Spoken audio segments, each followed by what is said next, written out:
It's warm. I turned it on so it's warm. I can click it up higher if you like. Yeah, electric blanket. What a great spot for a cat.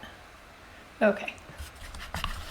Good evening, peoples. Now that I've got the cat settled here on her electric blanket, welcome back to our living room for the second in our 4-part series on the history of Christmas celebrations. So last week we went over the first 3/4 of Christian history because, why not cover all of that in one night? So we talked about the super fascinating fact that the first record of Christmas historically is not until the year 336, which is like 300 years after Jesus died. And I think the first record of celebrating Easter is like 160 or somewhere in there. So Christmas was definitely not the first thing on the minds of the first generations of Christians. So super interesting. So tonight I thought we would look at about 1500 to 1800. So that's about the Protestant Reformation to a little before Queen Victoria comes into the picture. And of course there's going to be a lot next week with Queen Victoria and Charles Dickens, and let's not get ahead of ourselves.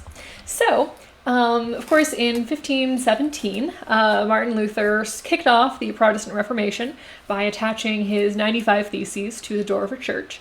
He didn't nail them, he attached them. Really not the important thing here, but anyway. So Martin Luther was a pretty big fan of Christmas. He thought it was really fun and, of course, important that we celebrate and remember that Christ put on flesh and came to live among us.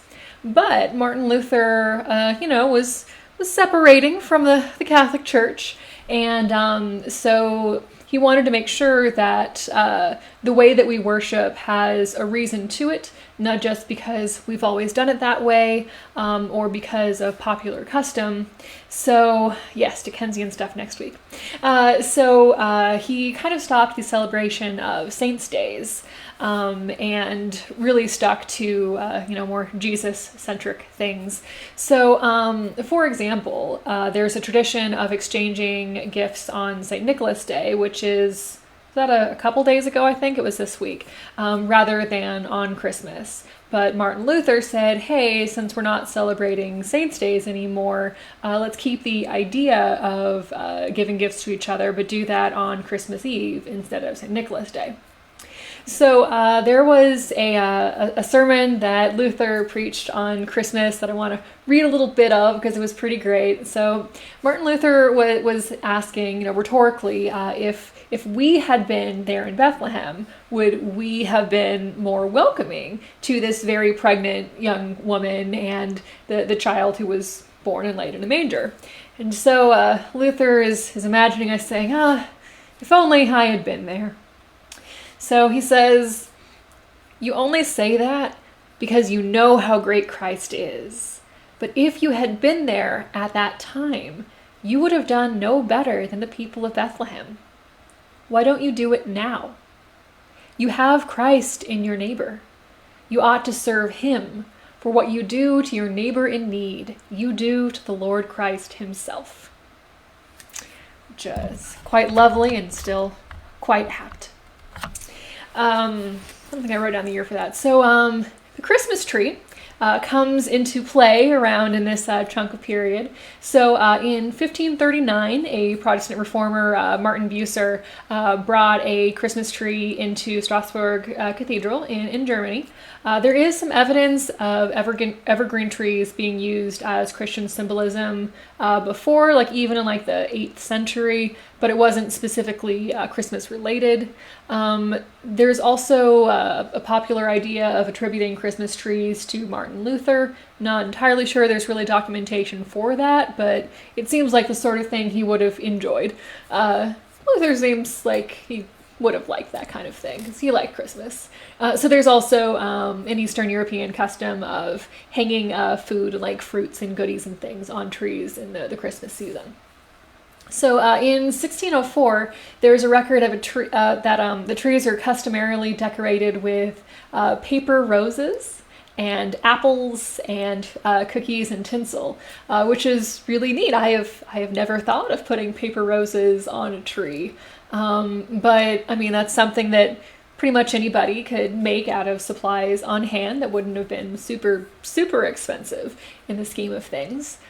So whether that was wrapped up or folded or kind of more of an origami kind of thing, I think that's a neat way. And maybe I'll try to make a little paper rose for my little tiny, like 8-inch tall tree. I don't have too many Christmas decorations.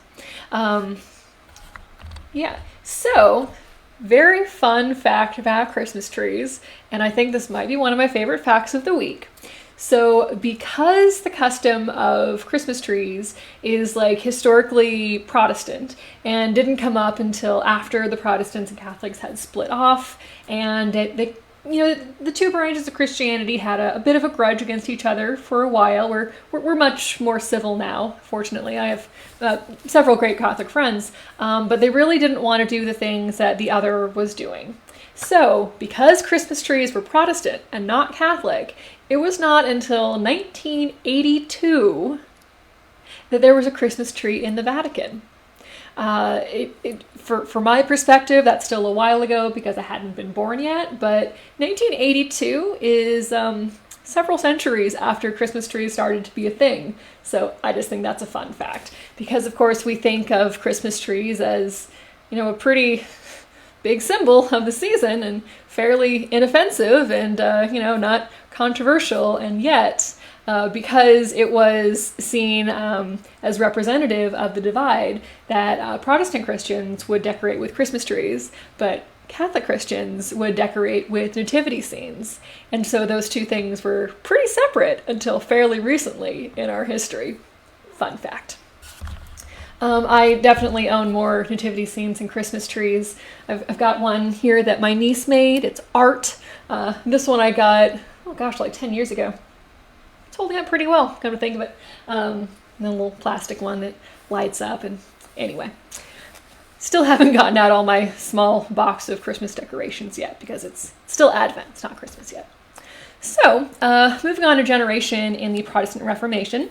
Apparently Gingersnap is not the biggest fan of John Calvin, so okay, fine.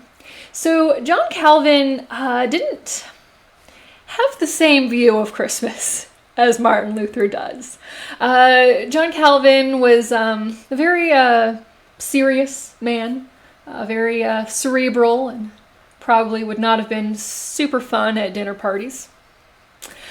So he did think that we should celebrate Christmas, but only in a religious sense. So around this time, Christmas had become a time of big parties and food and wild celebrations and lots of alcohol. Because, of course, in this chunk of history, in the winter, if you're in an agricultural society, it's not like you can go out and plant things. The days are shorter, so not as much work gets done, and so you might as well have take the excuse for a season of partying for, a couple weeks because Christmas is 12 days long. And John Calvin didn't really like the fact that we were having all of these cakes and alcoholic beverages and parties and things. That was really distracting from the point, which is Jesus. Of course, you hear the whole reason for the season, Jesus, keep Christ, and whatever. It's really not a new thing. John Calvin really wanted us to focus on Jesus and not the parties. So he thought that it should only be celebrated in church. But he also, there was a feeling during the Protestant Reformation that Christmas should be celebrated not necessarily on December 25th, but the Sunday closest to December 25th. Because as we discussed last week, we only settled on the date for Christmas in the year 350. The date of Christmas might be kind of arbitrary. Maybe he was born December 25th. Chances are he wasn't. That's not really the point. The point is that our God came to earth to live among us, not the exact precise moment of his birthday. That's really not super the point. And so Christmas just would have been celebrated on a Sunday. So John Calvin got a little bit snarky when people came to church in droves on Christmas Day because it's Christmas, let's get drunk and go to church, or go to church and then get drunk, which either way they'd be doing it, I don't know. So he preached And this is a great little segment of a sermon that he preached in 1551. "But if you think that Jesus Christ was born today, you are as crazed as wild beasts. For when you elevate one day alone for the purpose of worshiping God, you have just turned it into an idol." He was not mincing words there. I mean, of course, I'm probably a little bit biased, but I think it would be great if people came to church or tuned into services more than once or twice a year, because, God is still there on, the other days of the year. But if you put all of your focus and energy on the date and rather than the fact of God, then you are kind of missing the point, I guess. He maybe could have been a little bit more diplomatic about it. I'm not entirely sure if I would want to go back to hear a preacher who was calling me as crazed as a wild beast, but hey, it worked for him, I guess. So John Calvin, in his feelings about Christmas, was not super unique in the era. Christian leaders wanted to celebrate and recognize the birth of Christ and give thanks for that miracle of God being among us. But they really didn't like all the alcohol and all the wild parties and the drunken singing and the foods and all of the Christmas kish that comes along with the season. And so in England in 1643, Christmas was banned, because Oliver Cromwell was basically the White Witch in Narnia, where it was always winter but never Christmas. Oliver Cromwell is the White Witch. He's kind of a controversial figure. I'm not a fan of Oliver Cromwell at all. Some historians might get into a fight with me over this. Anyway, so from 1643 to 1660, Christmas was banned. So that certainly isn't to mean that people weren't celebrating it in their homes or maybe having some very quiet, down low, low-key church services. But for the most part, the religious powers that be really didn't want people to be drunkenly carousing in the streets. They wanted people to be giving thanks to God, sober. So from 1643 to 1660, there was no Christmas in England. But lest you think that was unique, in 1640, Scottish Parliament did the same thing, including the Church of Scotland. So it wasn't just the government, it was the church, which, in the UK is kind of the same. It's complicated. That was discouraging the celebration of Christmas at home or in Christmas or in churches, because of how Christmas had come to be celebrated, not because we were anti-baby Jesus, but because of the way people were celebrating Christmas. So there was very low church attendance on December 25th. And it was not a public holiday at all. People didn't get the day off work. And instead, people would have big celebrations for New Year instead. And when I say that it was not a public holiday, Christmas was not a public holiday in Scotland till 1958. It's very recent. Meanwhile, across the pond, over in North America, in 1659, Massachusetts did the same thing. They made observance of December 25th, other than church services, a penal offense. So that was revoked a few years later in 1681. But even until the mid-1800s, around Boston, Christmas was not really a super big deal because the Puritans wanted to celebrate the birth of Christ by working. Really, they worked on Christmas. And again, they might also have some nice dinner parties or something on New Year's Eve, but that was more of a secular thing. And the point of Christmas, again, is baby Jesus, not all of the wild parties that take away from the meaning. So meanwhile, in this era, in slightly more fun historical notes, in 1741, George Frederick Handel wrote The Messiah, which isn't just a Christmas piece. It goes from his birth until his death and resurrection. But of course, a lot of churches have sing-alongs of Handel's Messiah during these seasons. I think I've got a copy of the sheet music somewhere, forget where, but it definitely has some very classic Christmas pieces in there, like the Hallelujah Chorus, etc. Then in 1751-ish, we have the first record of O Come All Ye Faithful, or in Latin, Adeste Fideles. It's another one of the songs that I kind of tend to prefer in Latin because I think it's more fun to sing. I mean, Adeste Fideles Laeti Triumphantes is just a great phrase. Latin's a pretty language. Anyway, so those are some very still commonly sung songs today that come out of this period. So also, meanwhile, in Northern America, even in 1776, which is a good chunk of time after the Puritans were banning Christmas in Massachusetts, during the American Revolution, Christmas was seen as an English thing. And we're Americans now. We don't want to be like the English. And so the American Patriots side of the Revolution didn't really do much for Christmas. So in 1776, George Washington led an attack against German forces the day after Christmas, December 26th, which technically is still Christmas. And even though he was a pretty religious man and very serious about taking time out to pray, and his wife was too, even though it was December 26th, he was leading his men in battle, which is not a great way to celebrate Christmas. Don't think it's what Jesus wanted, but here we are. Don't start wars, people. Just don't do it. Anyway, so speaking of revolutions, this is just so fun. Well, maybe not fun. Anyway, so in the French Revolution was a big movement toward secular humanism, and so kind of discouraging the whole church thing.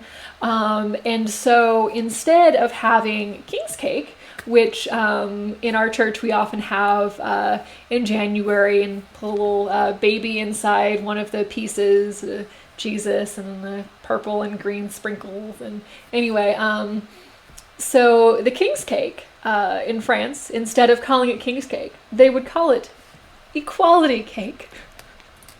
It's like when French fries became freedom fries, except that in France, king's cake became equality cake, which I just love.